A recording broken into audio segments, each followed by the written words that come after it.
de partager cette pensée avec tes enfants. yo gusangira icyumviro cyawe hamwe n'abana bawe. Parle-nous et donne-nous l'intelligence et la connaissance. Kutuganirize uduhe ubwenge no gutahura Et surtout que nous soyons un peuple conscient. kugira ngo tube ubwoko buzi Conscient de notre vie, buzi ubuzima bwacu, de notre identité, buzi icyo turi, de notre réalité buzi ukuri kwacu et de ce que tu veux accomplir pour nous. n'ibyo ushaka gushikana muri twe. Ouvre nos cœurs à ta parole et à Reka ta ugure pensée. imitima yacu ku ijambo ryawe, ku cyumviro cyawe. Merci de te servir de ma petite fille Urakoze gukoresha ubuzima bwanje buto pour atteindre tes objectifs. kugira ngo ushitse ku ntumbero Au zawe. nom de Jésus, nous prions. Ni mu izina rya Yesu Kristo dusenze. Amen. Amen. Que le Seigneur nous bénisse. Umwami aduhezagire. Alors, je me battais dans mon esprit avec quelques thèmes. Rero mu mpemu yiwe yaguma agwana n'icigwa. Je voulais une parole qui va nous permettre de terminer l'année. Yashaka ijambo ridufasha kumara umwaka. Et comme c'est la fin de l'année, j'aime toujours que nous puissions réfléchir. Kandi nkuko ari ku mpera y'umwaka ndashaka ko twama twiyumvira cyane. J'amène toujours une parole qui nous permet de réfléchir, Azana ijambo ridufasha kwiyumvira, qui nous permet de prendre conscience bidufasha kumenya et de décider. no gufata ingingo. Alléluia. Amen. La prise de conscience est une bénédiction que chacun de nous devrait avoir. Ukumenya ni ikintu umuntu ategereza kugira, n'umugisha umuntu ategereza Lorsque kugira. l'on est conscient de sa vie, Igihe uzi neza icuri, conscient de sa réalité, ukabuzi ukuri kwawe, conscient de son avenir, ukabuzi kazoza kawe, c'est là qu'on peut faire de grandes choses. aho niho ushobora gushitsa ibintu bihambaye. Une personne inconsciente Umuntu atacazi ne peut atiyizi pas avancer. ntashobora gutera intambwe. Alors mon thème aujourd'hui, je l'ai déjà enseigné, mais je pense que le Seigneur voulait que j'aborde d'une autre manière. Rero icigwa tugomba twige tuba twamaze kuciga, ariko Imana yashatse ko tukizana mu bundi buryo. Notre thème est intitulé « D'où viens-tu et où vas-tu » Uno muntu uvuga ngo uvahe ukajahe, D'où viens-tu uvahe et où vas-tu? kandi ukajahe. J'ai tiré ces textes dans les livres de Genèse, ces thèmes dans les livres de Genèse, chapitre 7, Yagikuye mu itanguriro indwi versets 3 à 8. umurongo wa gatatu gushika ku munani. Genèse 16, 3 à 8. Itanguriro 16. Alléluia. Alors Sarai, femme d'Abraham, prit Agar, l'Égyptienne, sa servante, et la donna pour femme à Abram, son mari, après qu'Abram y habitait 10 années dans le pays de Canaan. Il alla vers Agar et elle devint enceinte. Quand elle se vit enceinte, elle regarda sa maîtresse avec mépris. Et Sarai dit à Abraham, Abraham, l'outrage que me fait retomber sur toi, qui me fait retomber sur toi, j'ai mis ma servante dans ton sein et quand elle a vu qu'elle était enceinte, elle m'a regardé avec mépris. Que l'Éternel soit juge entre moi et toi. Verset 6. Abram répondit à Sarah, voici ta servante et à ton pouvoir, agis à son égard comme tu le trouveras bon. Alors Sarah la maltraita et Agar s'enfuit loin d'elle. L'ange de l'Éternel la trouva près d'une source d'eau dans le désert, près de la source qui est sur le chemin des Chours. Il dit, Agar, servante de Sarai, d'où viens-tu et où vas-tu? Elle répondit, je fuis loin de Sarah, ma maîtresse, de Sarai, ma maîtresse. Parole du Seigneur. Amen. Alléluia. Amen. L'histoire d'Agar a beaucoup à nous enseigner. Agar est une école. Ino nkuru ya Hagari irafise byinshi byo kutwigisha n'ishure. Et je ne vais pas aborder tous les aspects que renferme l'enseignement sur Agar ou ce qu'Agar peut nous enseigner en tant qu'individu, en tant que serviteur de Dieu, en tant que subordonné. Kandi sinozana inyigisho zose zo kuri Hagari zitwigisha ku buzima bwiwe nk'abakozi b'Imana canke nk'ibindi.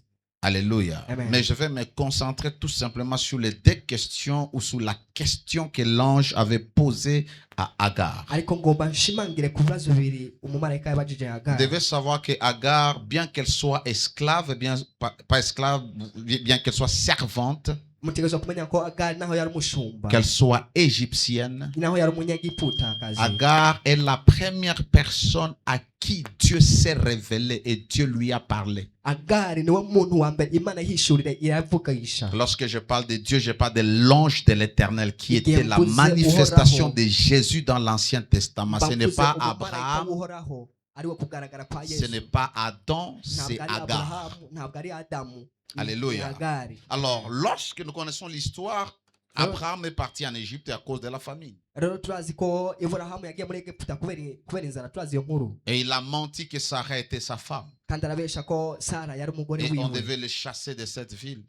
baramwirukana muri ico Quand gisagara. il est rentré à Canaan, on lui a donné une servante, une esclave. I Kanani bamuha umushumba, Et parmi les servantes qu'on lui avait données, il y avait aussi Agar. kandi mu bashumba bamuhaye harimo na Agari. Sarai qui n'avait pas d'enfant Sarayi ntiyari afise abana parce qu'elle était stérile, kuko yari ngumba, a décidé de donner Agar à Abraham pour que Agar soit la femme d'Abraham. ahitamwo gutanga umushumba wiwe Agari kugira ngo Agari abe Parce que umugore wa c'était Aburahamu. légitime dans les temps anciens. Votre maîtresse ou votre servante peut, si vous n'avez pas d'enfant, vous pouvez lui donner à vos maris. Kandi kariko À votre kamenyere mari. kabo igihe baba bafise abashumba Alors, il est batabyara arrivé bashobora kubaha abagabo qu'Agar babo. est tombée enceinte. Arashitse Agari atwara inda, Et la Bible dit qu'il a commencé à mépriser Sarai. kandi Bibiliya iravuga ngo yatangiye kugaya Et cela a Sarayi, touché vraiment les cœurs de Sarai. kandi ibyo byakoze ku mutima wa La Sarayi. Bible dit que Sarai a commencé à maltraiter, Bibiliya iravuga ngo Sarayi atangira à gufata nabi, l'infliger de la maltraitance. gucumukuza, Alors, elle a décidé de fuir. nawe ahitamwo guhunga. Rappelez-vous qu'elle n'est pas partie parce qu'on l'a libérée. Wibuke ko atagiye kubera bamurekuye ngo agende, Elle part parce qu'elle fuit. agiye kubera ahunze, À cause de ce qu'elle traverse, elle décide de partir. kubera ibyo ariko aracamwo we wahisemo kugenda. C'est un plus grand danger de quitter, de partir lorsque Dieu ne t'a pas autorisé. Si byiza cyangwa ni bibi igihe Imana ugiye Imana itagwaye uruhusha, De fuir parce que la pression, elle est grande. guhunga kubera ibintu Et bikomeye. ça, c'est dans n'importe quel domaine. Ça peut être dans le ministère, ça peut être dans la famille, ça peut être dans une entreprise. kandi aho ni muri byose, ashobora kuba ari mu ruganda rwawe, mu butunzi, mu byo ukora mu Et muryango. pendant qu'elle fouillait, l'ange de l'Éternel lui apparaît et lui pose la question: Agar, d'où viens-tu et où vas-tu? kandi igihe ariko arahunga, umumarayika w'uhoraho aramubonekana aramubaza ati mbe uvahe ujahe. Cette question, nous devons nous poser chaque jour. Ico ni ikibazo tukwiye kwibaza buri munsi.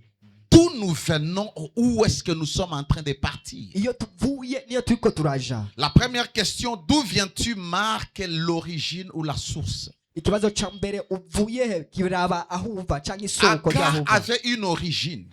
Agari yari afise isoko Elle ry'ahava, était égyptienne. kandi yari umunyegiputakazi. L'Égypte symbolise le monde. L'Égypte symbolisait aussi l'idolâtrie. Egiputa yarangwa n'ibigirwamana canke urupfu. Nous avons aussi nos origines. Natwe turafise amamuko yacu. Comme Agar, nous sommes aussi sortis du monde pour nous attacher au Dieu d'Abraham. Nk'Agari twavuye mu isi kugira ngo twimatanye n'Imana ya Et nous Aburahamu, ne pouvons pas décider de quitter le Dieu d'Abraham parce que les choses ne marchent pas pour nous. kandi ntitwohitamwo kureka Imana ya Aburahamu kubera hari bitagenda neza kuri twebwe. Elle était égyptienne. Yari umunyegiputakazi. Alléluia. Amen. Nous venons tous du monde, nous venons tous d'une famille. Twese tuva mu muryango, twese tuva mu isi. Ayant sa culture, ayant ses coutumes, ses traditions, Ifise imyitwarire, ifise akamenyere ses kawo, péchés et ses croyances. ifise imyizerere Je n'ibyaha peux byayo. dire selon notre prière de 21 jours, Urashobora kuvuga d'où mu viens-tu? De masengesho quelle famille y'iminsi tu 21, viens?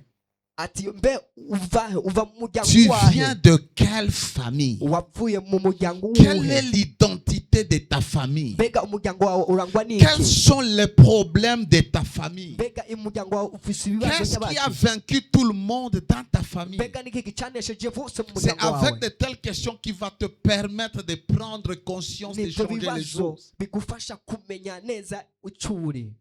Cette question marque aussi la provenance. Kino kibazo cyerekana kandi aho uva, L'endroit d'où vient quelque chose ou provient quelque chose ou une personne. ikibanza aho ikintu kiva canke ikibanza aho umuntu Rappelez-vous ava. qu'Agar venait de la maison d'Abraham. Elle fouillait Sarai. Wibuke ko Agari yariko arahunga Nous tous, Sarayi. nous venons de quelque part. Twese tuvuye ahantu. Cette question marque aussi l'histoire ou le passé. Ico kibazo kandi kiraba kahise Tel canke que nous inkuru sommes ici, zaciye. tous nous avons un passé. Twese turi ngaha turafise kahise. Nous venons de quelque part. Hari ahantu Nous kanaka avons tuva. une histoire. Turafise inkuru kanaka. Elle était servante yari umushumbakazi Elle avait la grossesse d'Abraham. kandi yari afise inda ya Aburahamu, Mais son passé était caractérisé par la maltraitance. ariko kahise kiwe kagaragazwa no Son gufatwa passé nabi, était caractérisé par l'humiliation, kari no gukengegwa, par les rejets, parce que Sarai était en train de la maltraiter. kuko Sarayi yari karamufata nabi. Tous nous avons nous avons un passé et une histoire. Twese turafise kahise, Et la plupart de notre histoire n'est pas bonne. kandi byinshi byo mu mateka yacu ntabwo ari byiza. Nous avons tous des mauvais souvenirs, des mauvaises expériences. Twese turafise ibintu bibi Nous twaciyemo, avons ibintu connu bibi l'échec twibuka, et la déception. twarahemukiwe, Notre twarananiwe, passé est caractérisé par les erreurs. kazoza kanyu gashingiye ku Un makosa, jour, kagaragaza j'enseignais la n'amakosa. jeunesse ici et je le disais comment est-ce qu'il devrait éviter les erreurs. Il devrait éviter de dire un jour si je savais. Umunsi umwe ariko arigisha urwaruka aravugira ngo bakwiye kwirinda kumenya, umunsi umwe bakavuga ngo iyo menya Notre passé nous décevra toujours. kahise kacu Si kamaka. vous regardez votre passé, Muravye kahise kanyu vous serez toujours déçus. muzokwama muhemukiwa. Quand est-ce que nous sommes autorisés à regarder vers le passé? Ni ryari twemereye kuraba kahise? C'est lorsque nous considérons que notre passé est une grande école Igihe tumenya neza ko kahise kacu ryari qui ishure nous rinini enseigne la sagesse et qui nous a donné de ritwigisha l'expérience. ubwenge, rikaduha n'ibintu Le twaciyemo passé ne ubwenge. doit pas être une résidence ou une destination. Kahise nikakwiriye kuba ahantu turiko turaja. Beaucoup de gens ne peuvent pas avancer parce qu'ils sont focalisés beaucoup plus sur leur passé, Abenshi ntibashobora gutera intambwe ngo baje imbere kuko sur bihweza leurs kahise erreurs kabo, passées, bihweza amakosa yabo ya sur kera, leurs péchés passés. abakihweza Ils sont focalisés sur leurs ibyaha origines. byabo iyo bavuye. Oui, nos origines sont là. Ego ibyo twavuye Mais niho nous hari, devons regarder ce que Dieu a pour nous devant. ariko dukwiye kuraba iby'Imana itufitiye imbere. D'où viens-tu est une question qui nous aide à prendre conscience Iyo uva bidufasha kumenya de notre passé plein d'échecs et de confusions, kahise kacu kuzuye ukuzazanirwa plein n'amakosa, d'échecs et d'erreurs, amakosa, afin que nous puissions changer notre avenir. kugira ngo Alléluia. Amen. Regarder en arrière, c'est une bonne chose. kuraba inyuma ni ikintu ciza, Dans le sens où ça nous permet de faire un bilan. mu gihe bidufasha kugira Et urutungu. j'aimerais que chacun de nous aujourd'hui, Kandi nashaka umuntu wese uno comme munsi, c'est le dernier dimanche de ce mois nk'uko ari uwo Mungu wa nyuma wa kuno et kwezi aussi de cette année, na uno que mwaka, nous puissions regarder le 31 décembre, le 1er décembre, très tôt le matin, nous étions ici. turabe itariki ya mbere ya kuno kwezi Et twari nous ngaha, avions des résolutions. kandi hari ibyo twashize ko nyinshi. Regarde dans ton passé, il y a 12 mois. Laba kahise kawe hasi y'amezi Et 12, qu'est-ce que tu as accompli? mbega washikije iki? Est-ce que tu as accompli ce que tu avais dans la tête? Mbega warashikize ibyo warafuze mu Est-ce que mutwe? tu avais réalisé les ambitions que tu avais? Mbega warashikize ibyo wari C'est wifuza? bon de rêver. Ni byiza Mais kurota, si vous n'êtes pas quelqu'un qui passait à l'action, ariko muri abantu mutagenda ngo vous mushyire mu bikorwa, allez passer le temps. muzomara igihe kinini. Rêver est une bonne chose. Kurota ni ibintu Mais byiza, mieux vaut une action que 1000 rêves. ariko indoto igihumbi zirutwa n'igikorwa Regardez kimwe. maintenant, il y a 12 mois. Rentrez dans votre passé. Raba haciye amezi 12, Rentrez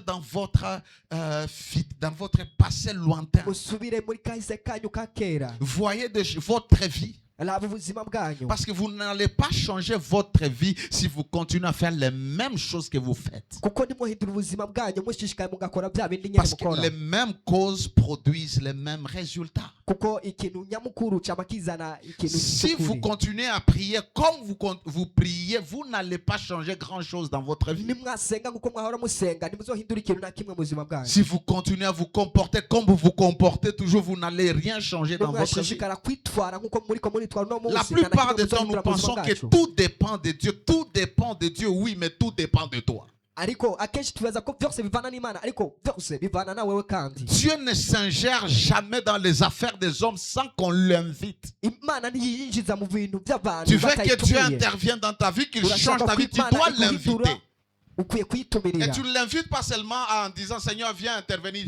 Tu dois mettre un système, une technologie qui te permet de maintenir Dieu là où tu l'as invité. Kandi nuhamagara Imana mu kuvuga ngo Mana ngwiza, ariko ukwiye gukora ikintu gituma Imana Regarder iza en ahuje. arrière doit nous servir de rétrospection.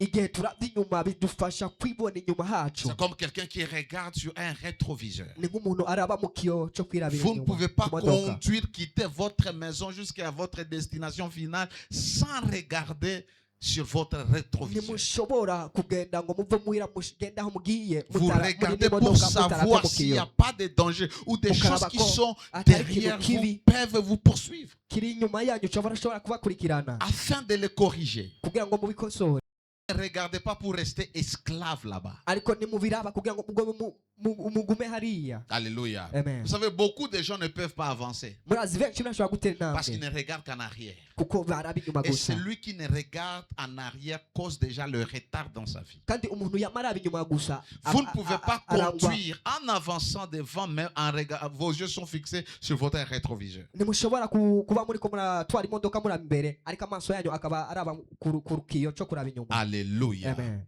Alléluia. Amen. Vous devez, si vous voulez aller loin, niba mushaka gushika kure si vous voulez aller loin, niba mushaka gushika kure vous ne devez pas oublier d'où vous venez. ntimushobora kwibagira iyo muvuye. Si tu veux que ta vie change par rapport à ta famille, niba ushaka ko ubuzima bwanyu buhinduka bivanye n'umuryango wanyu tu dois regarder ta famille, ukwiye kuraba umuryango wanyu tu dois étudier ta famille, ukwiye kwiga umuryango wanyu tu dois rentrer dans ton passé, ukwiye kwinjira muri kahise dans le kawe passé de ton père, muri kahise ka so le wawe passé de tes grands-pères, muri kahise ka pour basokuru bawe avoir l'image, kugira ngo ugire ishusho pour avoir le time frame, kugira ngo ubibone pour avoir la maquette. kugira ngo ubone ishusho Parce que vous devez savoir, les choses qui sont déjà passées arrivent toujours. kuko mukwiye kumenya ko ibintu byaheze byama bishika Il n'y buri a munsi rien de nouveau sur la terre. nta kintu gishasha kiza ngaho Ce ku qui isi était, c'est ce qui sera. ibyabayeho kera nibyo bizoba n'ubu. Rappelle-toi, depuis que le monde a été créé, il y a toujours une année où la bonne année a été un certain jeudi. kandi mwame mumenya ko buri C'est-à-dire ce jeudi ne sera pas le premier. umwaka mushasha wamuza C'est kuvuze ngo déjà passé. waraheze. Alors ta vie a une histoire. ubuzima bwawe burafise kahise Et pour bien la corriger, tu dois connaître ton histoire. kandi kugira ngo ubikosore Tu ukwiye dois kumenya kahise connaître kawe l'histoire de ta famille. ukwiye kumenya Tu inkuru dois y'umuryango apprendre wanyu. des erreurs du passé. ukwiye kwigira ku makosa ya Comment kahise est-ce que tu t'es corrompu? Comment est-ce que tu as terni ton témoignage? ingene wiyanduje ingene watakaje inaha Comment yawe est-ce que tu as été insensé en gérant l'argent? Est-ce que vous pouvez ingene wabaye enlever ce ikijuju truc-là? mu gutunganya amafaranga yawe. Alléluia. Amen. Alléluia. Vous devez regarder dans votre avenir mukwiye kuraba muri kahise pour kanyu tirer des leçons, kugira ngo des choses que vous Nige. n'allez plus faire, ibintu mudakwiriye des kugikora choses que vous voulez corriger. ibintu mushaka C'est-à-dire, vous gukosora voulez aller loin, c'est très important de regarder d'abord en bivuze arrière. ngo gushaka kuja kugure ni Pas byiza pour y kuraba inyuma demeurer, pas pour y atari rester, kugira mais ngo pour uhagume corriger. ariko kugira ngo uhabe ariko Afin kugira ngo ukosore d'avancer. kugira ngo utere intambwe uca imbere. Agar, où vas-tu? agara ugiye he Deuxième question. iki Où kibazo tu cya vas? kabiri mbega ugiye he Et c'est important pour chacun de nous. kandi ni byiza kuri buri Ça vient mwese juste kuri twe compléter ce que j'avais déjà enseigné. bije byongera ku byo mpejeje kuvuga. Chacun de nous se pose cette question. umuntu wese yo kwibaza kino kibazo Où est-ce que je suis en train de mbega partir? ndiko ndaja he Où est-ce que tu es en train de partir? mbega uriko uraja he. C'est bon d'être ici. ni byiza kuba hano C'est bon d'être dans cette génération. ni byiza kuba mwano rungano C'est bon d'être dans ce pays. ni byiza kuba mwa kino gihugu Mais où est-ce que tu es en train de partir? ariko uriko uraja he. Je ne parle pas d'un lieu géographique. sindiko ndavuga ikibanza kiboneka Plusieurs ont le projet d'aller en Europe, sindiko ndavuga wa mugambi ufise wo en kuja i buraya Amérique. wo kuja muri amerika. Plusieurs attendent qu'on les appelle pour leur dire vous allez partir en Australie. hariho benshi barindiriye bababwira kugira ngo babwire ngo bazoja Ce muri n'est pas ce que australia j'ai dit. nabyo ari byo mvuze. Où est-ce que vous êtes en train de partir? mbega muriko muraja hehe Spirituellement, mu buryo bw'impwemu mentalement. mu buryo bw'ibyumviro Où est-ce que vous partez? muja he. Alléluia. Amen. D'où viens-tu? uva he Tu viens de quelque part. uva ahantu Tu viens runaka d'une famille brisée. uva mu muryango ukenye Et tu veux rester brisé? nawe urashaka kuba Tu umukenye. viens d'une famille où il y a la condamnation, les malédictions, les lois établies. uva mu muryango harimo imivumo ibintu Tu veux rester byashizeho dans cette famille? ugomba kuguma muri uwo muryango. Tu viens dans une famille où personne n'a levé la tête. uva mu muryango hata muntu umwe yadugije umutwe. Tu veux rester dans cette famille? mbega nawe ushaka kuguma umeze uko? Je ne dis pas de la quitter physiquement, Sindiko navuga kuvamo mu buryo mais tu dois la quitter spirituellement. mu buryo bw'umubiri, ariko ukwiye Tu dois kuvamo mu quitter buryo ce système qui contrôle ta famille. ukwiye kuva muri uwo mugigwa Mais utunganya tant que tu umuryango. n'as pas conscience que quelque chose ne va pas dans votre famille, Kandi du igihe côté de ton utaramenya père, du ko hari côté de ikintu ta mère, kitagenda neza mu ruhande kwa so cyangwa regarde kwa ce qui mama. se passe chez vous, Raba ibintu biba mu muryango wanyu, dans la famille de ta mère. mu Regarde muryango kwa mama wawe. et ce Raba qui se produit dans votre vie. raba ibiba mu buzima Regarde ce bwanyu, qui se produit dans la famille de votre père raba kubiba mu muryango kwa so, et qui se répète dans la vie de chaque membre de la famille. kandi byisubiriza mu buzima bwa buri umwe mu Tu veux muryango. rester là-bas? Urashaka Tu kugumayo, dois regarder ta famille pour prendre conscience, ukwiye de kureba prier, umuryango de wawe, chercher Dieu afin qu'il te kugira ngo déconnecte de tout mauvais gusenga système urondera Imana kugira ngo ikubohore n'iyo migigwa yose qui contrôle et lie ta famille. iganje umuryango wanyu kandi Et maintenant, ikawukubosha. où est-ce que tu es en train d'aller? Mbega uri kuraja he? Pose la question à celui qui est, qui est à côté de toi. Mubaze uri ku ruhande Tu es rwawe, en train d'aller où dans la uri vie? kuraja he mu buzima? Une question importante et pertinente. Ni ikibazo cyiza cyane kandi cy'akamaro. Où est-ce que tu es en train d'aller? Uriko uraja hehe? Tu vas me dire après ici, je vais aller à la maison. Wambwira ngo nyuma y'aha canja muhira, Mais tu es en train de partir où en Ariko, réalité dans cette mu vie? by'ukuri mwa buno buzima uri kuja he? Parce que si tu ne sais pas où est-ce que tu es en train de partir, Kuko utazi uri kuraja, c'est que tu condamnes ta vie à vivre dans la monotonie, nuko uzana ubuzima bwawe à vivre dans mu le statu quo, kubaho, mu kuguma à hahandi, vivre dans la stagnation. mu kuguma hahandi. C'est-à-dire tu ne veux rien changer dans ta vie. Bivuze ngo nta na kimwe uzohindura mu buzima bwawe. Où vas-tu? Uja he? Cette question désigne la destination ou la destinée. Ico kibazo cerekana iyo uri kuraja. Tel que tu es là, tu dois savoir où est-ce que tu es en train d'aller. Ukuri ngaho ukwiye kumenya uri kuraja. Tu dois savoir Ukwiye kumenya où est-ce que je suis en train de mbega partir. ndiko ndaja hehe. Ça désigne l'avenir. Byerekana kazoza. Quel est l'avenir que tu as dans ta tête et que tu veux vivre Mbega ni kazoza kangahe ufise mu mutwe kandi ushaka kubaho avec Dieu, hamwe n'Imana, avec la vision que tu as? hamwe n'iyerekwa ufise imbono kazoza. Tu dois savoir, je suis en train de partir Ukwiye là où se kumenya trouve ma vision. ati ndiko ndaja aho Et je imbono kazoza t'assure, yangiriye. si tu as une vision, Kandi nyimba ufise imbono kazoza, tu vivras ta vision. uzobaha iyo mbono kazoza yawe. Tu te retrouveras un jour dans cette vision. Uzokwisanga mw'iyorekwa yawe. Où vas-tu symboliser les rêves? Quel est le rêve que tu as? Iyo uri kuraja byerekana indoto canke iyo ubishaka Commencer une année, gushika. c'est bon. Et c'est que j'aime. Janvier, là, tout le monde, les premiers jusqu'au 7, les gens auront des résolutions. Les gens vont prier, mais ils vont abandonner. C'est ça. Pourquoi ils font les mêmes choses toujours? Pourquoi? Parce qu'ils ont les mêmes résultats. Ariko igitangaje abantu baba bakora bya bindi kandi niyo mpamvu n'inyishu zabo byaba ni bya bindi. Le jour de Noël, j'ai posé la question à quelqu'un. Je dis, Umunsi wa Noheli yabajije ikibazo umuntu. toi, tu ne prends pas la discipline. Tu es en train de boire. Il me dit, non, je vais commencer l'année prochaine. Non, non, tu n'as pas besoin de commencer ta résolution l'année prochaine. Vous voyez la procrastination. Quand j'enseigne, tu n'as pas besoin de commencer en janvier. Tu commences maintenant. Parce que ce sont ceux-là qui font des actes qui changent les choses. Igihe ndiko ndigisha nurindira ngo uzotangure ejo ngo uzotangira Le projet là, tu ne l'écris pas en janvier. Tu ne l'écris pas le 6. Ton projet va à la maison aujourd'hui. Écris la vision. Tous les livres d'Apocalypse est une vision. Les livres d'Apocalypse, ce n'est pas une expérience où Jésus était avec ses disciples, non. C'est une vision. Et Jésus lui a dit dès le premier chapitre, écris ce que tu as vu. Des choses qui étaient, des choses qui sont et des choses qui vont venir. Écris la vision. Il n'y a pas un âge pour écrire la vision. Ta vision, c'est ça ton héritage spirituel. Est-ce que tu es en train de partir? 2026 sera égal à 2025. Si tu continues à faire les mêmes choses que tu fais en 2025, les mêmes amis, les mêmes choses, tu ne changeras rien. Et je vous ai dit que l'année n'apporte rien. C'est-à-dire 2026 n'apporte rien. Ce qui fera la différence, c'est ce que toi tu fais dans cette année-là. ikizozana itandukaniro Tu veux grandir dans l'onction, tu dois prier, tu dois te consacrer. Tu ne pries pas d'onction, tu seras la même personne, les mêmes chants, les mêmes prédications, la même manière de servir. uzogumana naye amavuta bwa buryo nyene bwo gukorera Imana uko nyene ntuzohinduka. Où vas-tu? Uriko uraja he? Nikwambia nakuja tu kusaidia Ngaha naje kugufasha kugira ngo ubwenge buje hafi, prendre conscience. kugira ngo umenye. Ça symbolise les buts, les Zerekana objectifs. intumbero. Quel est le but que tu as pour l'année qui commence? Mbega ufise intumbero nyabake mu mwaka Pour uza, les années à venir. mu myaka izoza, Pour toi-même, pour ta famille, pour tes enfants, pour ton entreprise, kubw'abana bawe, pour ton kubw'ihinguriro indépendance ryawe, financière, kugira ngo widegembye mu buryo pour ton bw'ubutunzi, mariage. kubw'urugo rwawe.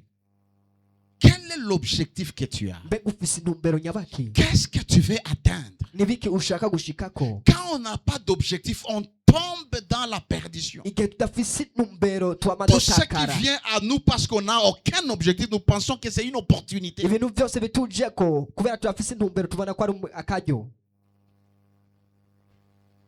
Où vas-tu? Uriko uraja he? Ça concerne uniquement les personnes qui ont un rêve, Ivyo biraba abantu bafise iyerekwa, qui ont une vision. bafise imbonoka zoza. Arrête de mener une vie comme Reka Comme kubaho un ubuzima nk'igiti, un arbre. nk'igiti.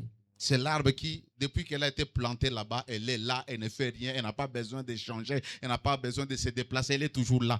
Arrête Igiti iyo cette bagiteye vie kiguma ngaho. statu quo. Reka ubwo buzima bwo kuguma aho uri. Tu dois changer, Ukwiye tu guhinduka, dois progresser, ukwiye gutera tu intambwe, dois avancer. ukwiye gutera intambwe. Dieu n'a jamais créé les hommes pour qu'ils restent statiques. Non. Imana ntiyaremye abantu kugira ngo bagume hahandi badahinduka. Dieu nous a créés pour que nous puissions nous métamorphoser. Imana yaturemye kugira ngo twihindure, twiyubure. Nous naissons comme des bébés. Turavuka tukiri Nous nk'abana subissons bato, une transformation. tukaduga hanyuma tukabaho Quand on est dans impinduka. le sein de notre maman, nous subissons une transformation. Igihe turi mu nda z'abamama tubaho uguhingurwa. Et la seule chose qui va te permettre de conditionner la transformation, it is your mind. Kandi ikintu kizotuma urema uguhinguka n'ubwenge bwawe, ivyumviro byawe. Changer la manière de voir les choses, la Uhindure manière de ingene ubona faire les ibintu. choses. Uhindura ingene ukora ibintu. Parce qu'il n'y a pas de transformation s'il n'y a pas renouvellement de l'intelligence. Kuko Après nta la nouvelle guhingurwa naissance, qui est le plus grand udahindutse miracle, ubwenge bwawe. le miracle qui doit suivre, ce n'est pas faire marcher les paralytiques, c'est renouveler son intelligence. Parce que si tu ne renouvelles pas ton intelligence, rien ne va changer dans ta vie. Les promesses de Dieu resteront des verbes ou des histoires dans la Bible. Tu ne les vivras pas. nimba ariho igitangaza ca mbere wonondera inyuma yo kwakira Yesu Kristo, ni igitangaza cyo guhinduka ubwenge bwawe. Kuko udahindura ubwenge bwawe, nta na kimwe kizohinduka mu buzima bwawe. Alléluia. Amen. Les renouvellements de l'intelligence. Ukunagurwa k'ubwenge bwawe.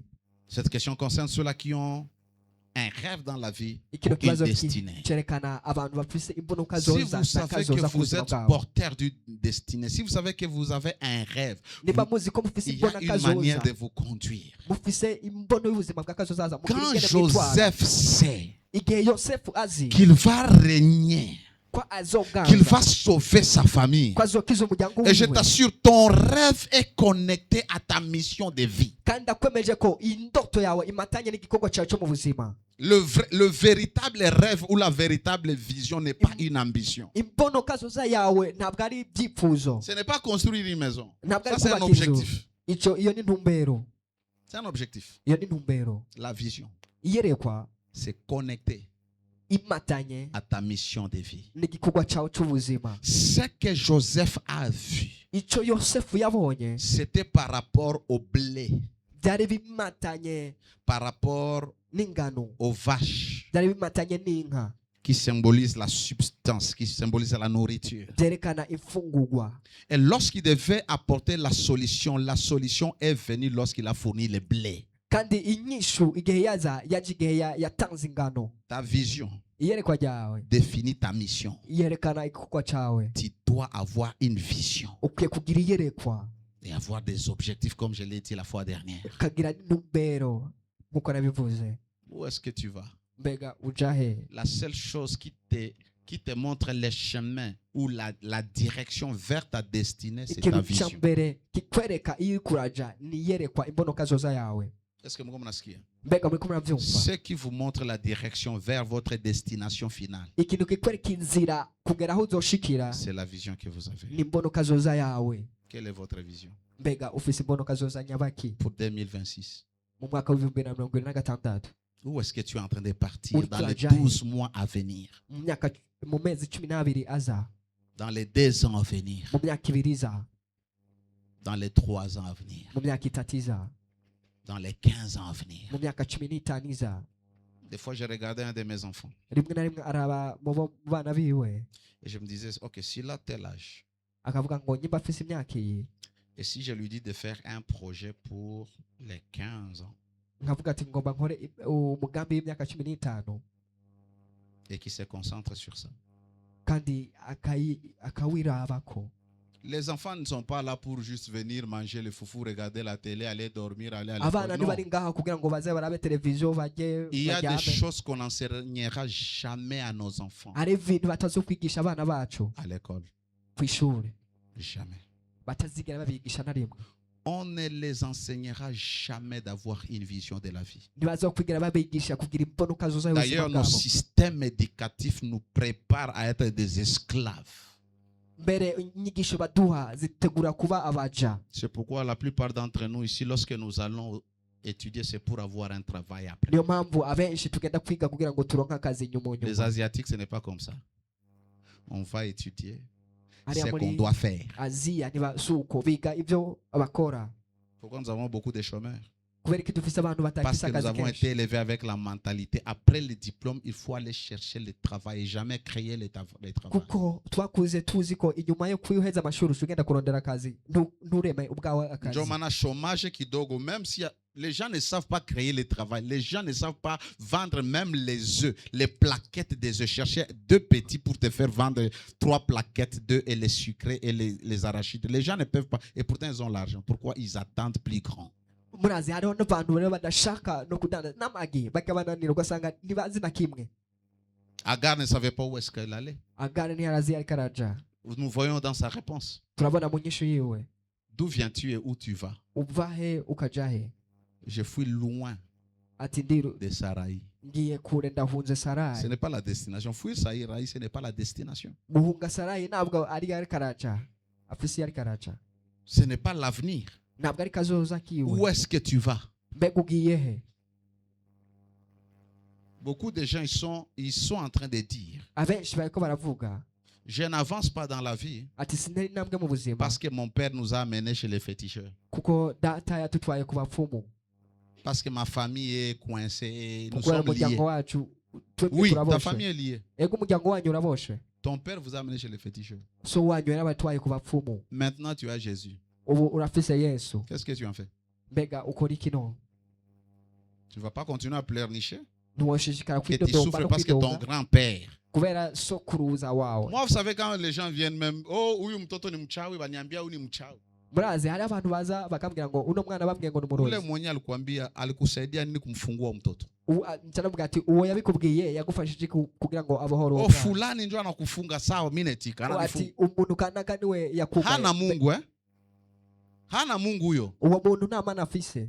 Mimi niko na Mungu. Jefferson Imana. Sasa nguvu za Mungu nazitumikisha aje Rero- ili nijikomboe? Inkomezi z'Imana cyangwa ubushobozi bw'Imana ndabukoresha gute kugira ngo Pourquoi nibohore? on veut être esclave du passé? Kubera dushaka kuba On donne des abantu muri excuses. Je suis comme ça parce que kahise. mon père a fait ceci. Je fais comme ça parce Akavuga ngo que, meze parce que uku tel... kubera data Je n'ai yabwize plus uku. envie de me marier parce que tel m'avait déçu.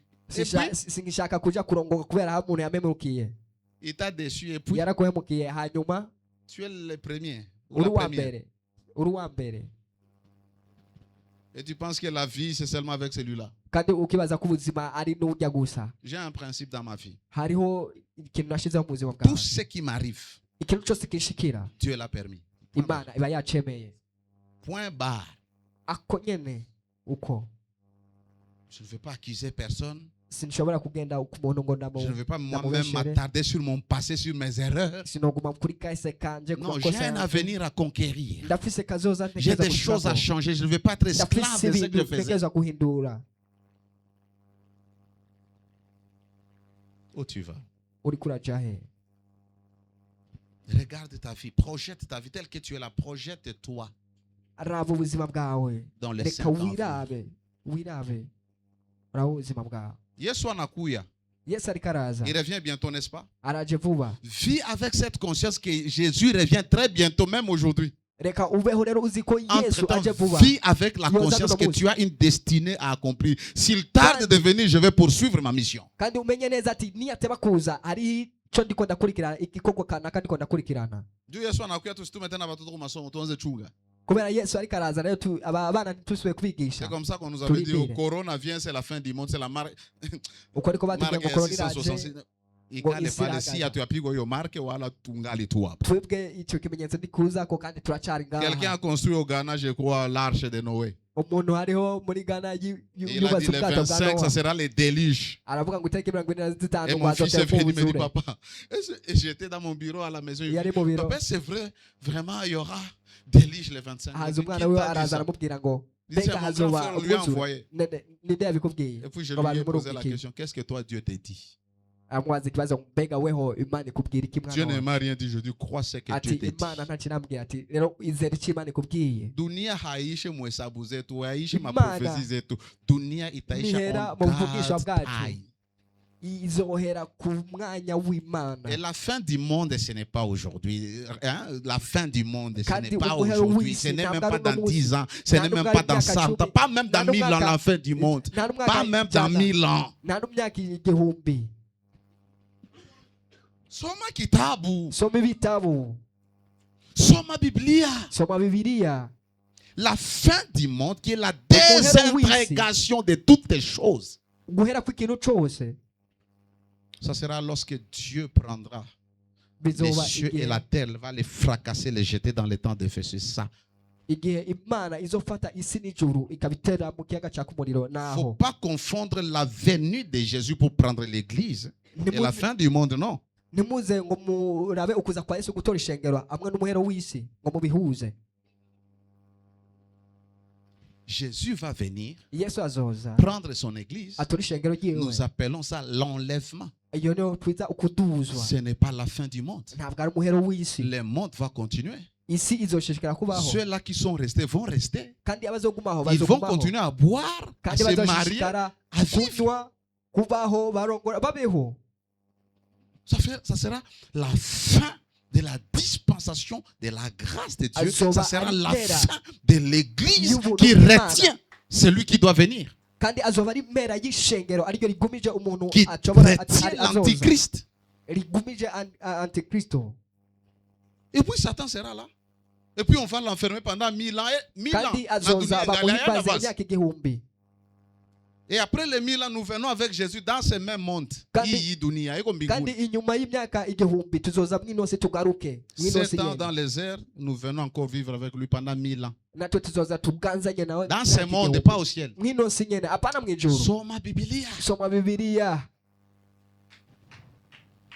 Et à la fin, il y aura la résurrection. On va juger ce qu'on va juger, le Satan et tout le monde dans le temps de feu. Maintenant, les nouveaux cieux et une nouvelle terre viennent et nous y habitons. Kandi- Unazana utapata eternite wapi? Kuko wengine dunia mo wote ndaka ishi wewe kule. wibaza ko ari iyindi si zoza kubamwo. Jésus est un homme, est un esprit. Yesu yari umuntu cyangwa yari Jésus mwemu? est un esprit. Est un esprit. Yesu ni mwemu? No. Jésus est un homme, est un esprit. Un esprit. Est un esprit. Papa, Jésus est un homme, est un esprit. Est un esprit. Jésus n'est pas un esprit. Yesu ntabwo ari mwemu.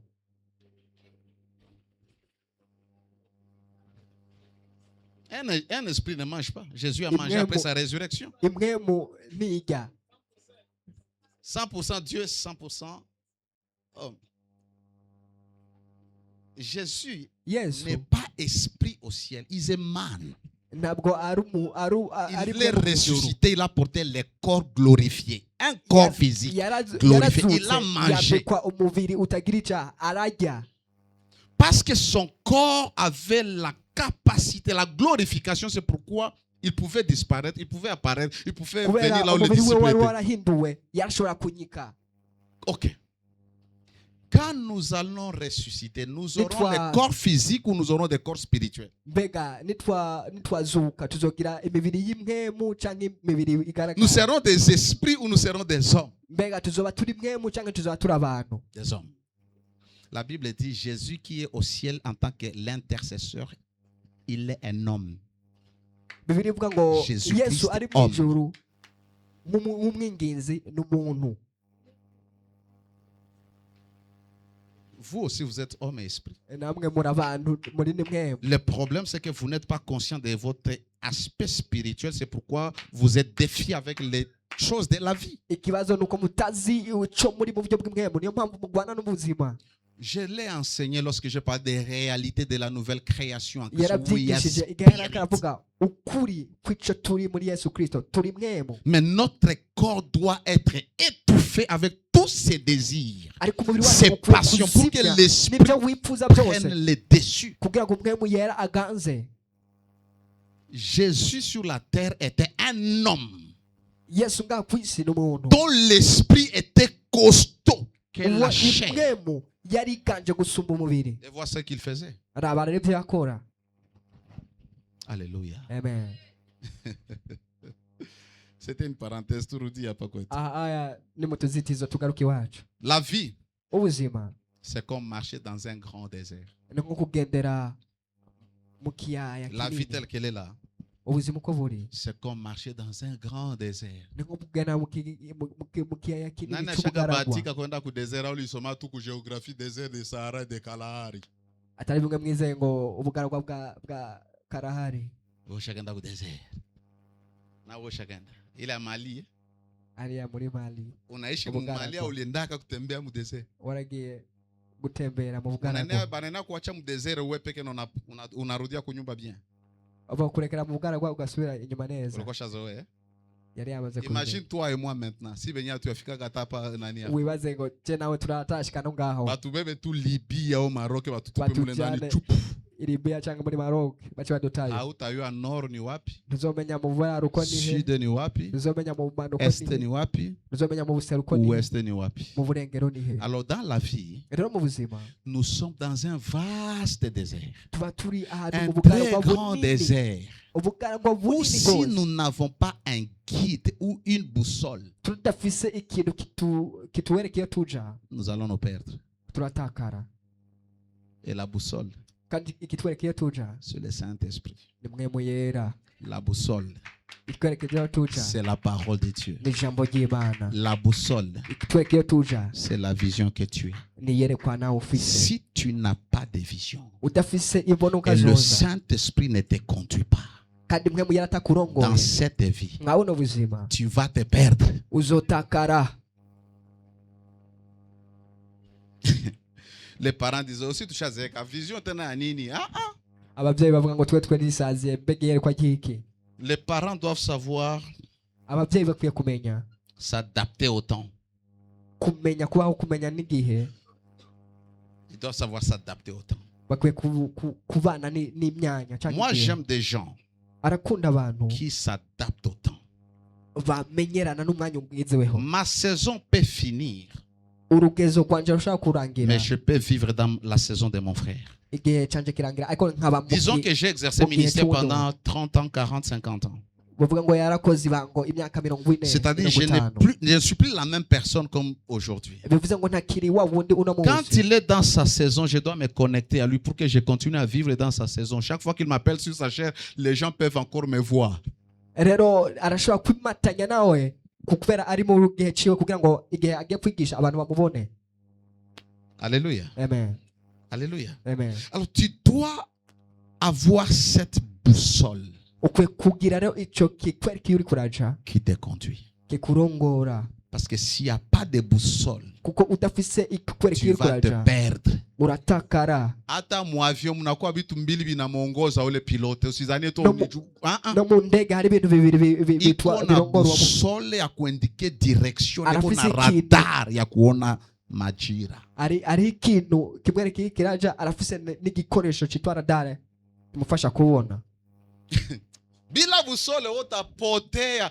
Yani mu avion. ako gakoresho kakwereka iri kuraja Vous allez uratakara monter ici, vous montez, waduga ga ukaduga kabusingizi kanakupiga tu, ukaca usinzira gato kisha mnarudia busiku, mnarudia hapa kisha mnaambia tuko mukaca mugaruka hahandi Uganda. nyene mukavuga ati wote ashuko na yoko Uganda. twajabutse kumbe muracari hahandi nyene Si kweli ile? suko No narudia hapa ndoko tu Bujumbura. ukaca ugaruka ngaho ukaguma muri Bujumbura Il faut boussole. bisaba kugira iri Et la kuraja seule chose qui va t'aider, kandi ikintu cyo gufasha t'orienter et d'aller vers ta destination, kikakwereka iri kuraja c'est l'Esprit de Dieu, nimwe mu yera la parole que Dieu t'a dite ijambo Imana yakubwiye et la vision que tu as. niyereka ufise Kama hauna zile, udafise unapotea. ivyo uratakara Parce que la Bible dit, kuko Bibiliya ivuga Proverbe 29, 18a. imigani 29:18 Je vais lire dans la version français courant. ngiye gusoma mwiyo Bibiliya Lorsqu'il n'y a plus de vision d'avenir, igihe hatakiri iyerekwa rya kazoza ce n'est pas la révélation ou là l'autre d'autre. Vision et avenir. Na hii vision et avenir, Utakifise imbono kazoza unaiumba.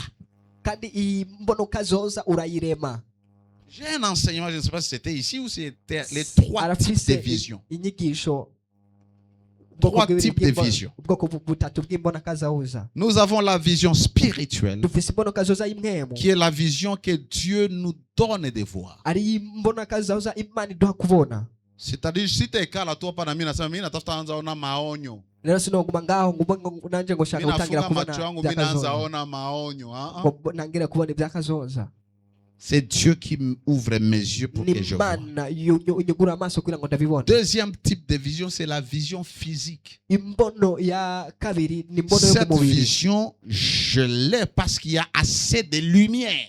iyo mbono ndayibona kubera hari umuco mwinshi Vous me voyez maintenant parce qu'il y a la lumière. muriko ici. murambona ubu nyene kubera hari umuco S'il y a l'obscurité ici, iyo haba hari hijimye vous ngaha n'allez pas me voir. ntimwari kumbona Et vous savez, quand nous avons coupure le soir, comment est-ce que nous sommes ici? On ne voit personne. kandi urazi igihe amatara acitse ku mugoroba nta muntu n'umwe dushobora kubona iyo turi ngaha Ainsi, ta vision spirituelle uko niko n'imbono yawe y'imwemu est possible lorsque tu es illuminé, lorsque tu as la lumière de Dieu. iboneka igihe ufise umuco w'Imana Et il y a un troisième type de vision qui est la vision mentale. kandi hariho ubundi bwoko bwa gatatu bw'iyerekwa ariryo yerekwa ryo mu Et ça, ce bwenge n'est pas bwawe Dieu qui te montre, kandi ibyo si Imana ibikwereka c'est toi qui vois. ni wowe ubona La vision que tu as de cette maison-là, iko Mungu ndio atakuonesha ni wewe. iyerekwa ufise ry'irya nzu ntabwo ari Imana izokwereka ni wowe wenyine ubwawe Vision ya hii kanisa gisi itajengewa, sio Mungu atanionyesha. Acha ni mambo iyerekwa aseme rya onda. rino shengero ingene Tout comme rizokubaka désert, je vais faire selon le modèle. Le culte sera selon le modèle de Dieu. Mais écoute, pamba kanisa ni mie ntaleta mkichwa. ingene tuzoyubaka ingene ni twebwe tuzobyigira ngaha nyene mu bwenge Imagine bwacu tu Mungu aniambia sema oh no mtie tapia noire mokete yenu ianze geuka noire huku kote mgeuze noire. Taitika kweli? Hata ni Mungu nitaitika. mwibaze ko nk'ubu Imana itangiye ikaza kwambwira ngo ngaha hose tuhahindure habe La hirabure vision mentale, iyerekwa ryo mu bwenge c'est cette image que tu t'es créée dans ton esprit niyo shusho urema mu bwenge bwawe pour ton avenir. ku bw'akazoza kawe C'est cette image-là que je suis en train de dire que tu dois avoir. rero niyo shusho ndiko ndakubwira ko ukwiye Et kugira si ce n'est pas dans la volonté de Dieu, ndio kisi mama mweko nasema kama afu kama iko mapenzi ya Mungu nombe we mapenzi ya Mungu ni nini?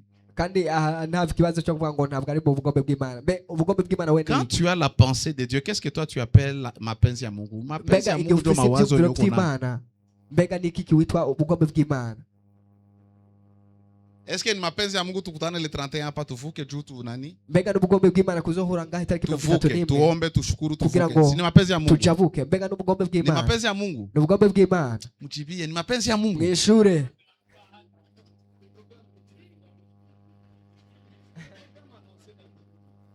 n'ubugombe bw'Imana Make kama nikisema hakuna tena nani hapa, mimi nataka kontra mapenzi ya Mungu. rero avuze ngo ntabihari ubugombe bw'Imana yoba bukuyeho Vision.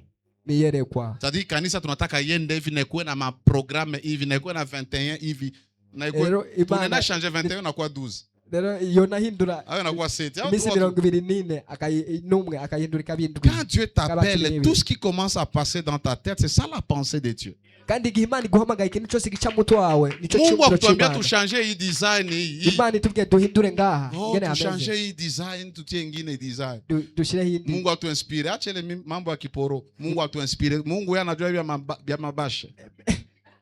Imana yaduhumekeye mbega Imana irazi ibintu C'est nous qui by'amabasha ngaha. décidons ce que nous allons mettre. ni twebwe duhitamo ibyo dushiramo Mais ngaha nous le faisons pour la gloire de Dieu. ariko tukabigira ku bw'icubahiro c'Imana. Alors ta vision est une image et des choses que tu veux accomplir Rero pour ishusho la gloire de Dieu. y'ibintu utegoza gushitsa ku bw'icubahiro Construis c'Imana. cette maison pour la gloire kubaka iyo nzu de Dieu. ku bw'icubahiro c'Imana. Commence cette entreprise pour la gloire.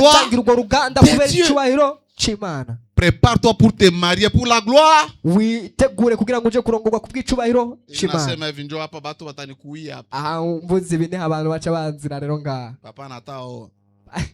Nishaambia hauna kazi, hauna vision, hakuna kuona unaenda acha fia wa watu usioe. Pardon. Nakubwiye, Kuya kuniona. udafise akazi utaje ufise kikuziza amafaranga nuze kundaba ngo ushaka kurongora. Sitaki uende kulisha mtoto wa watu maprofesi pa niko mimi nitakuwa mtumishi mkubwa wa Mungu. Sishaka ko uza gufungurira umwana w'abantu. Ce que j'aime avec Dieu, Dieu peut Ah, te dire qu'il va te obligé. rendre grand pendant Bana qu'il nguza te dit, kugira il dit encore à 10 000 personnes, je vais te rendre grand. Ico nkundira Imana igiye kubwiye ko igomba kugira mukuru. Iba yabwiye abandi ibihumbi 10 Et igomba pour être kubagira grand, mukuru. tu dois participer, tu dois travailler, tu vas te donner pour Kandi kugira ngo être ube grand. mukuru ukwiye gukorera ubwo bukuru bwawe. La vision vous donne la direction vers votre destinée. Iyerekwa riduwereka iyo tuko turaja. Vous ne pouvez pas aller loin si vous ne savez pas où est-ce que vous allez. Ntimushobora kushika kure mutazi iyo muriko muraja. Comment vous voulez être utilisé par Dieu. Ni gute mushaka gukoreshwa n'Imana. Unapashwa kujiona Upfuye kwibona wakati uko naimba, igihe uriko uraririmba Mungu anashuka, Imana imanuka anapona wagonjwa. igenda ikiza abagwayi. Ndiyo kuona, Ego n'imbono mais tu dois travailler cela. ariko ukwiye kubikorerako. Tu dois te voir. Ukwiye kwibona Lorsque tu prêches, igihe uriko uravuga des ubutumwa vies sont touchées, affectées. ubuzima buriko burakogwa Tu dois ko travailler buhinduka. pour ça. Ivyo ukwiye kubikorera. Alléluia. Il Amen. y a des gens qui se réveillent chaque matin, Hari abantu bavyuka buri gatondo qui viennent à l'église, bakaza kwishengero qui vont au travail. bagaja ku kazi. Et cela ne signifie pas que vous avancez. Kandi sico kigaragara ko muri komatera intambwe mugenda. Alléluia. Amen. Marcher ne veut pas dire que vous avancez. Muriko kugenda ntibivuze ko muriko muratera intambwe mugenda. Parce qu'il y a plusieurs manières de marcher. Kuko hari uburyo bwinshi bwo kugenda. Ujua se niko naenda Bukavu na mguru. Wibaze ndiko ndagenda Bukavu n'amaguru. Afu niko natembea hivi. Nkasha ngenda uko Juu sitaki nichoke. kubera ntashaka kuruha. Sitafika. Sinoshika. Tafika tu hapa Mbanda hapa kwa aeroport usiku unaingia. Azoshika ngaho kuri airport bwije. Alléluia. Amen. Faire des choses que nous faisons ne veut pas dire que nous avançons. Gukora ibyo turiko turakora si bivuga ko turiko turatera intambwe. Mwe baya mnatumikaka.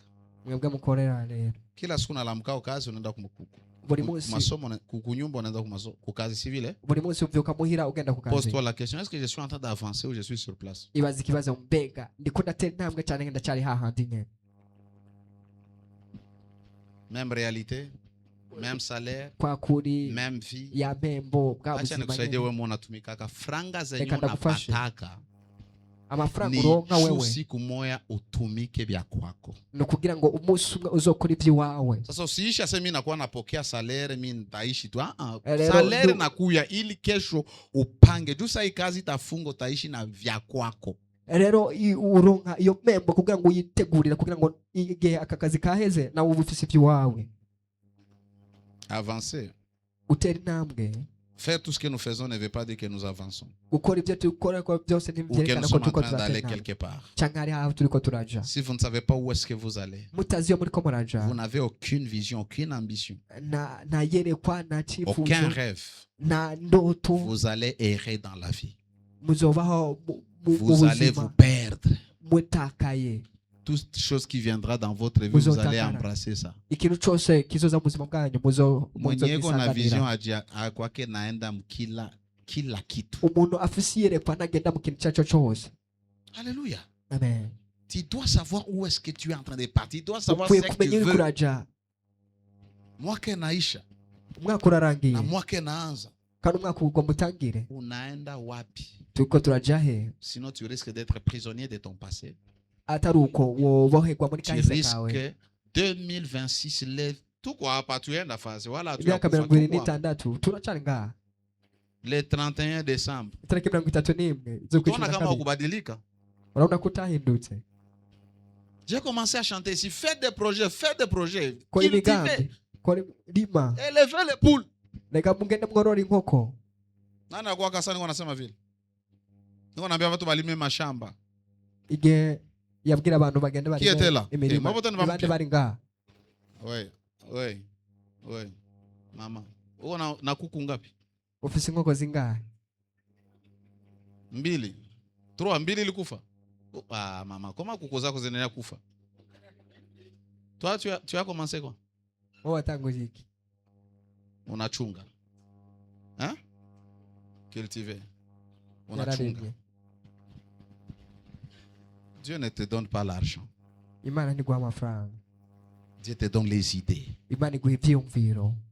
La plus grande bénédiction que Dieu peut donner à un homme, c'est lui inspirer une idée qui peut valoir des millions. imana yoha umuntu ni umukuru w'iciyumviro cozana amamiliyoni.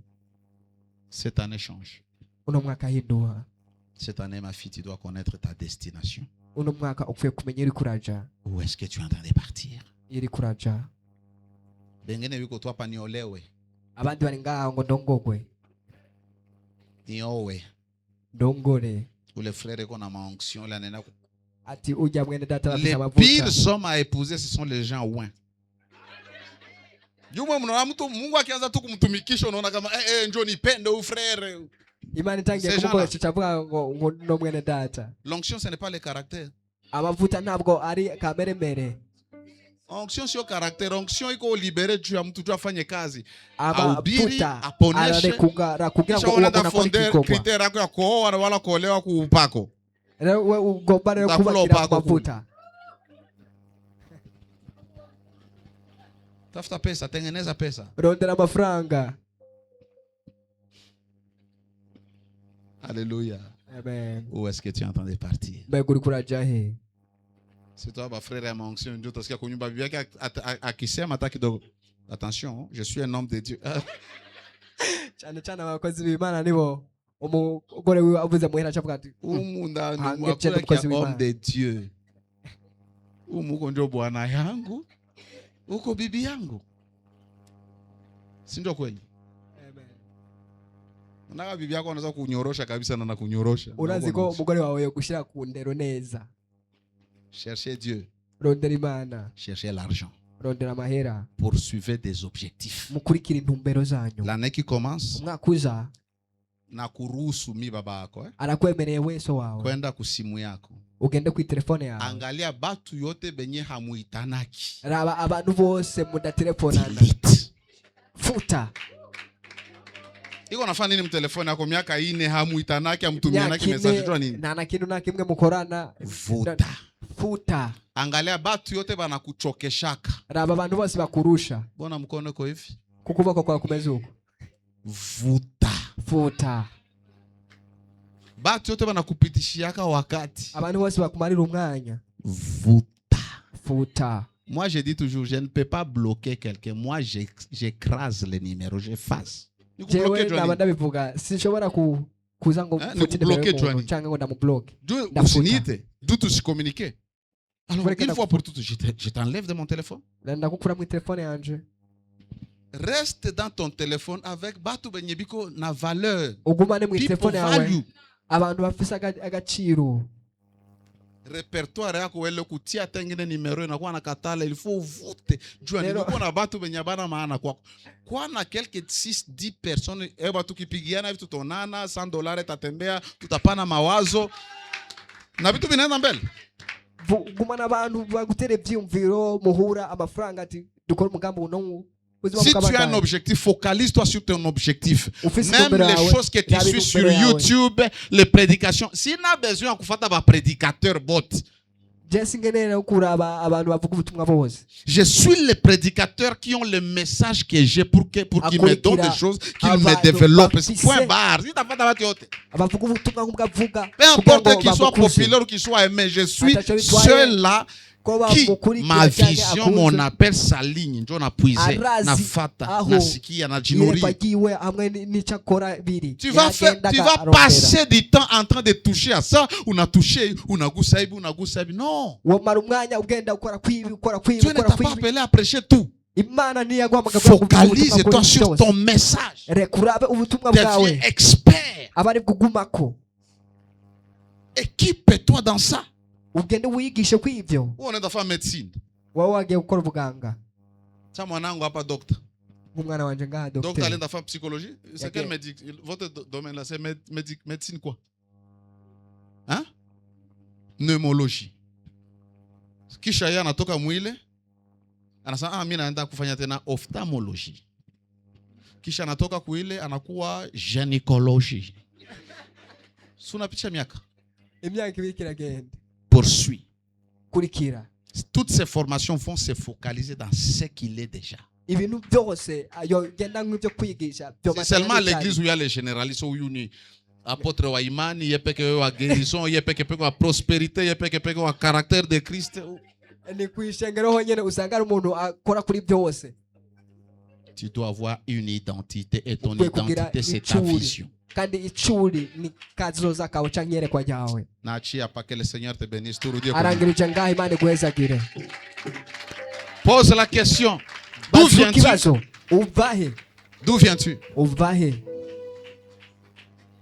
Et où vas-tu? Où est-ce que tu es maintenant? Où est-ce que tu es en train de partir? Devenir riche, ce n'est pas Dieu. C'est toi. Être loin, ce n'est pas Dieu. C'est toi. Qui a une onction? Chacun de nous a déjà reçu une mesure d'onction. La Bible dit l'onction qui habite en nous nous enseigne. Kumbe kuendelea kwako kufanyikiwa kwako 100% inatokana na wewe. Vrai ou faux? Sivyo. Wewe unatafuta poteza kilo. Wewe uko poteza kilo. Wewe unataka poteza kilo. Kisha mwambia Mungu nisaidie nipoteze kilo. Wewe unataka kupoteza kilo. Hawezi. Tena anakuacha unenepe sana. Kutaka ziviro. Imani inakureka. Kisha magonjwa yanakubeba. Hanyuma ingwara zikakutwa. Mungu unisaidie nijikue discipline. Mwenye mwatakatala kula ni wewe, sio Mungu atakukataza kula. Wewe ndo sikuli hivi, nalala sana, nafanya gym kawaida. Rero icyo kufasha ni wewe gushaha kubigwa. Tranquille. D'où viens-tu? Uvahe. Où vas-tu? Ujahe. Tu vas là où il y a cette maison. Tu vas là où il y a ce programme. Tu vas là où il y a ton master. Kuko batu banapashwa rudia kwa masomo. Ma fait le doctorat. Doctorat. Alléluia. Amen. Soma. Iga. Endelesha masomo, tafuta pesa. Rondera mafaranga ugende wige. Tumikia Mungu. Iko fier sana unafika fasi unajipresenter, je suis pasteur, apôtre Abel racheté, DG de Maombi Group. Ni visa kugenda hanu uri kurigisha propriétaire real estate. Ça fait du poids. Mtumishi wa Mungu natoka Bujumbura. Bujumbura. Et après? Hanyuma.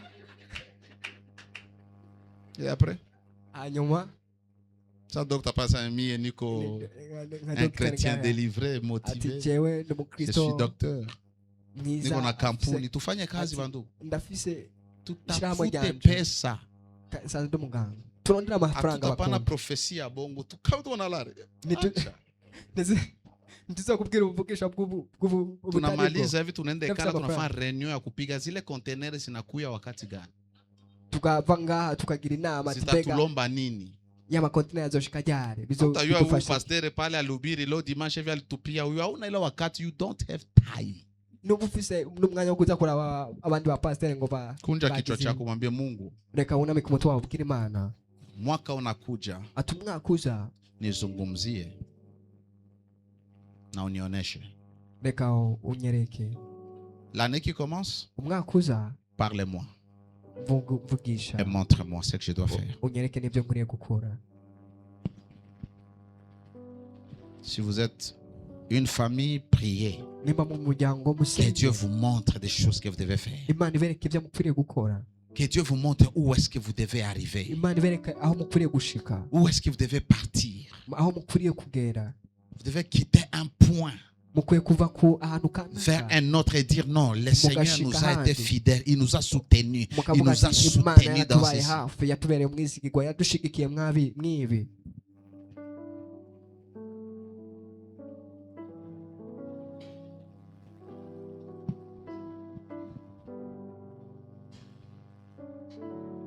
Merci Seigneur, lorsque ton esprit nous illumine, reka imwe mu wawe renouvelle notre itumurikire. intelligence, reka que uduhe ton esprit ubwenge nous aide bwacu, imwe mu wawe à avoir un plan, adufashe kugira umugambi, à avoir un objectif, kugira intumbero, à avoir une vision avec toi kugira imbonoka zoza hamwe pour des nawe, choses que nous allons réaliser ibintu tuzobushitsa cette année, muno mwaka, les 3 premiers mois, les 6 mois amezi à atatu ya suivre, mbere, amezi les atandatu, 12 mois à suivre. amezi 12 Seigneur, akurikira. laisse que ton esprit nous conduise. reka mwe mu wawe aturongore, Donne-nous la puissance et la force de décider. reka uduhe inkomezi n'ububasha bwo Donne-nous de gufata passer à ingingo. l'action au nom de Jésus. reka uduhe kuja ku gikorwa S'il faut prier, aide-nous à prier. nimba bisaba ko dusenga, reka udufashe S'il faut nous gusenga. discipliner, aide-nous à nous discipliner. nimba bisaba ko S'il faut bien Fifata, gérer fifata, l'argent, fifata. aide-nous à bien gérer l'argent. nimba bisaba ko dutunganya S'il faut amafaranga, dufashe investir, gutunganya Père, amafaranga. aide-nous à investir. nimba bisaba ko mwamwiza Tu dushora sais imari, que reka nous udufashe n'aimons pas la gushora. pauvreté. urazi ko tudakunda ubukene, Nous aimons l'indépendance financière. turakunda kwidegemvya mu buryo Nous voulons être un bw'ubutunzi. peuple qui évolue.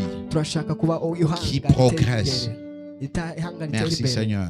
urakoze mwami, Au nom de Jésus. mu izina rya Yesu. Amen.